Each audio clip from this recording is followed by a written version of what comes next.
Assalamualaikum warahmatullahi wabarakatuh. Saya Winda Pramulyani akan menerjemahkan kitab Ta'limut Ta'alim pertemuan ke-12 materi ke-72. Baik, langsung saja saya akan menjelaskan secara nahunya terlebih dahulu. Bismillahirrahmanirrahim.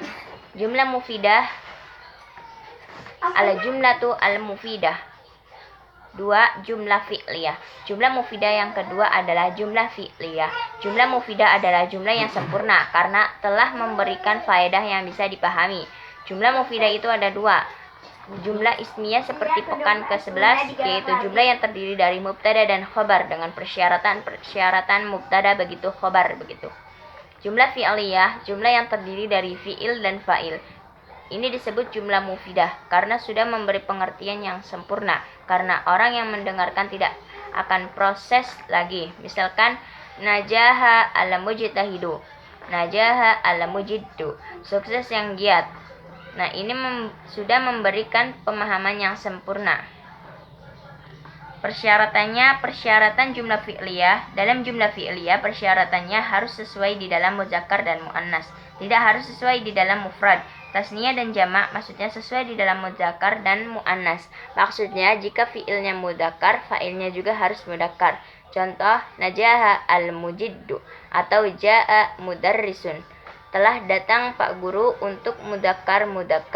Dua orang guru, jaa al-mudarrisani. Beberapa orang guru, jaa al-mudarrisuna. Jadi fiilnya tuh tetap mufrad meskipun fa'ilnya tasniyah atau jamak, tapi harus sesuai di dalam muzakkar dan muannas. Contoh, ja'at mudarrisatun, ja'at al mudarrisatani, ja'at al mudarrisatu. Meskipun fa'ilnya tasniyah, fiilnya tetap mufrad.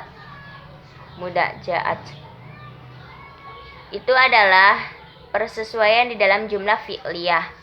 Fa'il itu ismun marfu'un ba'da fi'lin, isim yang dirofakan setelah fi'il, setelah kata kerja dan merupakan pelaku perbuatan itu, maka itu disebut fa'il. Jadi kalau ditanya siapa yang akan datang, siapa yang datang, nah Muhammad adalah Muhammad. Pekerjaan Muhammad, apa pekerjaan Muhammad? Datang pekerjaannya. Maf'ul bih adalah objek atau yang dikenai pekerjaan. Contoh, ta'allamat talibul hisab, murid belajar matematika. Al-hisab maf'ul bih, maka i'rabnya dinasabkan al-hisab karena yang dikenai pekerjaan. Naibul fa'il adalah pengganti fa'il. Contoh, ta'allamat talibul al-hisab, murid belajar matematika. Ini kalimat aktif dipasifkan, maka untuk dipasifkan dibuang fa'ilnya, kemudian fi'ilnya dirubah untuk fi'il madi. Duma'u waluhu wa kusira ma qabla al-akhirah. Jadi ta'allama jadi tu'ullima. Kemudian asal maf'ul dipindahkan ke tempat fa'il dan dirofakan jadi tu'ullima al-hisabu, dipelajari matematika. Langsung saja saya akan menerjemahkan kitab Ta'limut Ta'alimnya. Bismillahirrahmanirrahim.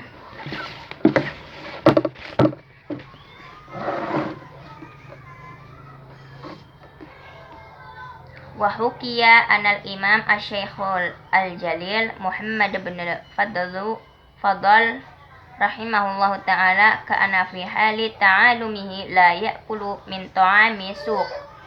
Diceritakan bahwa Imam Syekh yang mulia Muhammad bin Fadl, semoga Allah merahmatinya dulu, ketika ia belajar tidak pernah memakan makanan pasar. Wa kana abuhu yaskunu fi rustaq wa yuhayyi'u ta'amahu wa yadkhulu ilaihi yaumal jum'ah. Adalah ayahnya, beliau tinggal di daerah Rustak. Ayahnya itu selalu menyediakan makanan untuk anaknya dan memasukkan ke tempat anaknya setiap hari Jumat. Fara'a fi baiti ibnihi khubza suq yauman. Tiba-tiba pada suatu hari dia melihat di asrama anaknya atau di kamar anaknya di pesantren ada roti pasar. Falam yukalimhu sakhiton alaih. Maka ayahnya tidak mau berbicara kepada anaknya karena benci, tidak enak.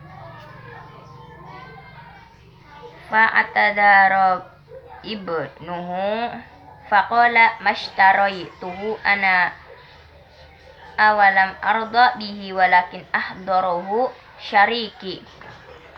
Lalu anaknya meminta maaf dengan mengatakan, saya tidak membelinya dan saya pun tidak suka makanan pasar ini, tetapi temanku lah yang telah membawakannya ke sini.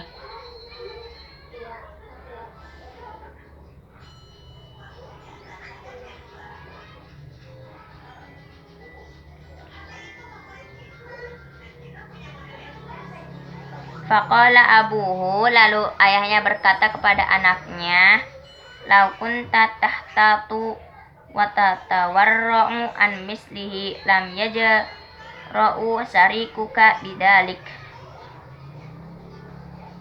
Kata ayahnya kepada anaknya, seandainya kamu hati-hati dan menjaga diri dari semacam itu, insya Allah temanmu tidak akan berani berbuat begitu. Wa hakada kanu yatawarra'un. Dan demikianlah orang-orang dulu atau para pelajar dulu mereka menjaga diri dari hal itu. Falidhalika rufiku lil ilmi wa nashri hatta baqiya ismuhum ila yaumil qiyamah. Oleh karena itu, maka mereka diberi pertolongan, diberi bantuan oleh Allah untuk mendapatkan ilmu dan menyebarkannya, sehingga nama-nama mereka abadi dikenang sampai hari kiamat. Nah, ini adalah beberapa pelajaran yang bisa kita dapatkan dari pelajaran taklim. Sekian dari saya. Wassalamualaikum warahmatullahi wabarakatuh.